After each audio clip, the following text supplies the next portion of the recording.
جاتے. میرے محبوب کریم علیہ نے فرمایا اللہ پہ بھروسہ رکھ کے سویرے نکل جانا رزق کی تلاش میں. کس پہ بھروسہ رکھنا ہے؟ نکلنا تمہارے ذمے ہے. یہ نہ کہنا کہ گھر بیٹھوں گا تو یہیں آئے گا. نکلنا تمہاری ذمہ داری ہے. جتنی ذمہ داری ہے وہ پوری کرنا. اللہ پہ بھروسہ کر کے نکل جانا تمہاری ذمہ داری ہے. رب کا ذمہ ہے تمہیں رزق دینا، وہ ضرور تمہیں رزق پہنچائے گا. فرمایا جس طرح موت تمہیں ڈھونڈ لیتی ہے نا کہ تم کہاں موجود ہو، جب وقت آتا ہے تو انسان، فرمایا سویرے پرندے بھی نکل جاتے ہیں اور شام کو جب لوٹتے ہیں تو اللہ انہیں پیٹ بھر کے روزی عطا فرماتا ہے.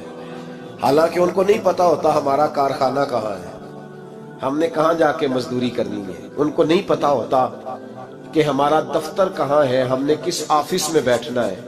ان کو نہیں پتا ہوتا کہ ہم نے کہاں جا کے مال خریدنا ہے اور کہاں سے ہم نے پھر اس کو دوبارہ بیچنا ہے. انہیں خبر نہیں ہوتی. اللہ پہ بھروسہ کر کے نکل جاتے ہیں. نکلنا تو تیرے ذمہ ہے کہ نہیں.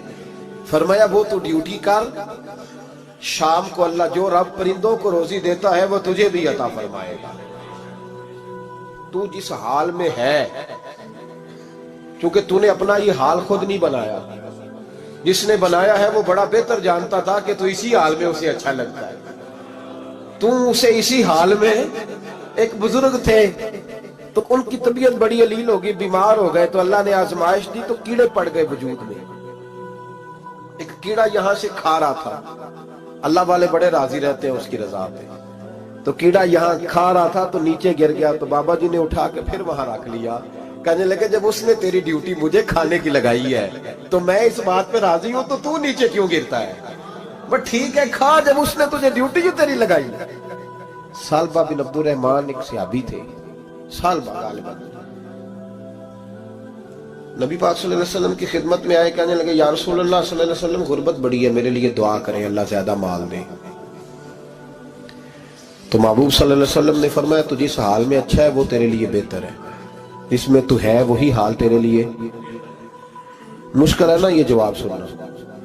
یا رسول اللہ صلی اللہ علیہ وسلم دعا کر دے. تو محبوب نے کیا فرمایا؟ فرمایا تو جس حال میں ہے نا وہ حال تیرے لیے بہتر ہے، اسی میں رہ.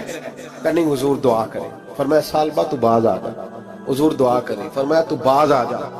2-3 دفعہ کا ضد کی. محبوب نے فرمایا جا پھر اللہ تجھے زیادہ پیسے دے گا. چند بکریاں خریدی، اتنی برکت ہوئی کہ بکریوں کے ریوڑ بن گئے. پھر کچھ بکریاں بیچ کے گائے خرید لی، ان کے بھی ریوڑ ہو گئے. پھر کچھ اونٹ اونٹنیاں لے لی، ریوڑ ہی ریوڑ. پہلے 5 وقت مسجد میں آتے تھے، اب فجر اور عشاء رہ گئی. پھر مال زیادہ ہوا تو مدینے شہر میں کوئی جگہ ہی نہیں، مدینے سے باہر حویلی خریدی. پھر جمعہ ہی رہ گیا، جمعے کے جمعے آتے. زکوٰۃ کا حکم آیا. میرے نبی کریم علیہ السلام نے حضرت ابو ہریرہ کو بھیجا. فرمایا جا اسے کہہ تیری زکوٰۃ بنتی ہے 2.5%. تو سالبہ کے پاس حضور نے پیغام بھیجا. پہلے تو کہا تیرے لیے بہتر نہیں مال. جب اصرار کیا تو بڑی برکت ہو گئی، بڑا آیا تو فرمایا زکوٰۃ دے. 2.5% زکوٰۃ ہے. جب سوچا کہ 5 اونٹوں پہ ایک بکری جائے گی اور بڑا سارا مجھے دینا پڑے گا. اب جب غور کیا تو یہ تو نہ کہا کہ میں نہیں دیتا. حضرت ابو ہریرہ سے کہنے لگے نبی کریم علیہ السلام کی خدمت میں عرض کرنا کہ میں خود آؤں گا. حضرت ابو ہریرہ نے آ کے عرض کی یا رسول اللہ صلی اللہ علیہ وسلم. وہ کہتے تھے میں خود آؤں گا. تو کہتے محبوب نے ٹھنڈی سانس لی. فرمایا اسے کہا تھا کہ تیرے لیے مال بہتر نہیں. اب ہلاک ہو گیا، ہائے افسوس ہلاک ہو. ان کو بھی تھوڑی دیر کے بعد احساس ہوا کہ یہ میں نے کیا کیا. نبی پاک کوئی کہہ دیا نہیں ہے، حضور کو کہہ دیا بعد میں آؤں گا. اب دوڑے آئے، عرض کی حضور میں سارا کچھ لے کے آیا ہوں، قبول کر لے. محبوب نے فرمایا گویا بلال حبشی کی خشک کھجور بھی قبول ہے، اور صہیب رومی ایک اٹی بان کی لائے تو وہ بھی قبول ہے، اور عمار بن یاسر اور مصعب بن عمیر اگر 2 دینار دے جائیں اور کوئی پرانا جوڑا کسی سپاہی کے لیے چھوڑ جائے تو وہ بھی قبول ہے. لیکن تو اپنا لاکھوں لے کے چلا جا، تیرا کوئی نہیں قبول. معاف کر دیں.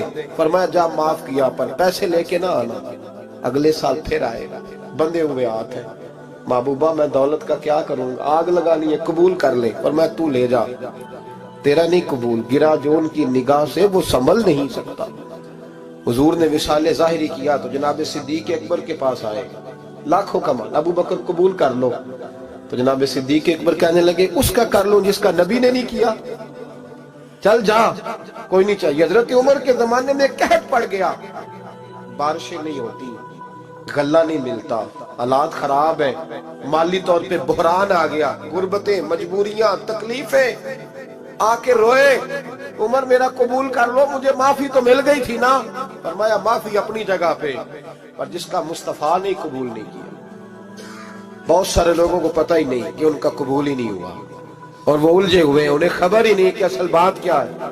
فرمایا جس کا مصطفیٰ کریم نے قبول نہیں کیا، اب ہیرے اور جواہرات بھی لے کے آئے تو بھوکے مریں گے، پر اس کا قبول، اس بات پہ راضی رہو جس حال میں اللہ نے رکھا ہوا ہے، اس حال میں راضی رہو۔ یہ جو مصیبت ہے نا دیکھنی کہ وہ بھی میرے پاس، تمہیں کیا پتا، کبھی پوچھ تو صحیح اس سے وہ کس مصیبت کا شکار ہے، جو مالی طور پہ بڑا امیر ہے، تو اس کی طرف دیکھ کے اپنا دل برا کرتا ہے۔ بس جس حال میں رب نے رکھا ہے اس حال میں رہ۔ حضرت عثمان غنی کے زمانے میں تو وہ وصال کر گئے، لیکن بھائی تو جس حال میں تیرا رب تجھے رکھتا ہے اس حال میں رہ، تیری مالی پریشانیاں ختم ہو جائیں گی۔ امام شافعی فرماتے ہیں جن گھروں میں لوگ فجر کی نماز کے وقت سوئے ہوتے ہیں ان گھروں میں رزق نہیں آتا۔ آپ فرماتے ہیں فجر کا وقت اللہ کے دینے کا وقت ہے، اس وقت اللہ بانٹتا ہے۔ حضور صلی اللہ علیہ وسلم کا فرمان ہے نا حدیث میں کہ تہجد کے وقت اللہ پہلے آسمان پہ نزول اجلال فرماتا ہے جو اس کی شان کے لائق ہے تہجد کے وقت، اور وہ کہتا ہے مانگو میں تمہیں عطا کروں گا۔